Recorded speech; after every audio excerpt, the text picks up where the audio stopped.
यह घटना भगवान विष्णु के साथ एक गहरी शिक्षा से जुड़ी है।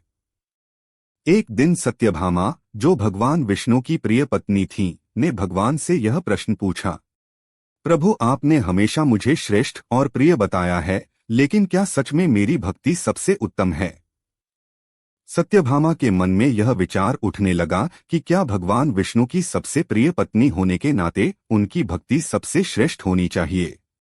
भगवान विष्णु ने मुस्कुराते हुए कहा, सत्यभामा, तुम मेरी प्रिय पत्नी हो, लेकिन इस संसार में जो भक्ति सबसे मूल्यवान है वह एक सच्चे दिल से की जाती है, न कि गर्व और अहंकार से। सत्यभामा ने कहा, प्रभु, तो फिर कौन सी भक्ति सबसे श्रेष्ठ है?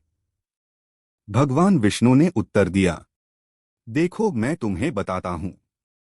एक बार मेरे प्रिय भक्त ने बिना किसी भव्यता के, बिना किसी महान बलिदान के, केवल एक तुलसी के पत्ते को बहुत श्रद्धा और भक्ति से मुझे अर्पित किया। वही भक्ति जो पूर्ण समर्पण और प्रेम से की जाती है, मेरे लिए सबसे प्रिय है। सत्यभामा को यह सुनकर शंका हुई और वह गर्व से बोली, प्रभु, क्या एक छोटा सा तुलसी का पत्ता इतना महत्वपूर्ण हो सकता है? भगवान विष्णु ने कहा, तुम समझ नहीं रही हो सत्यभामा। जो प्रेम में डूबकर मुझे एक तुलसी का पत्ता अर्पित करता है, वही मेरी शरण में सबसे प्रिय है। वह व्यक्ति मुझसे सब कुछ प्राप्त करता है, क्योंकि उसकी भक्ति शुद्ध और अहंकार मुक्त होती है। तब भगवान विष्णु ने एक उदाहरण दिया जो सत्यभामा के दिल को छू गया।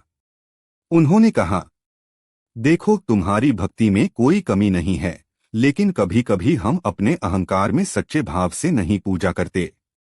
तुलसी का पत्ता एक साधारण वस्तु हो सकता है, लेकिन जब वह प्रेम और श्रद्धा से भगवान को अर्पित किया जाता है, तो वह सभी चीजों से श्रेष्ठ हो जाता है। सत्यभामा को यह शिक्षा प्राप्त हुई और उन्होंने भगवान के सामने अपना अहंकार छोड़ दिया। तभी से सत्यभामा ने भगवान के प्रति अपनी भक्ति में और अधिक निष्ठा और समर्पण दिखाना शुरू किया। मुझे कमेंट बॉक्स में बताएं कि ये कहानी आपको कैसी लगी, और चैनल को लाइक और सब्सक्राइब जरूर करें।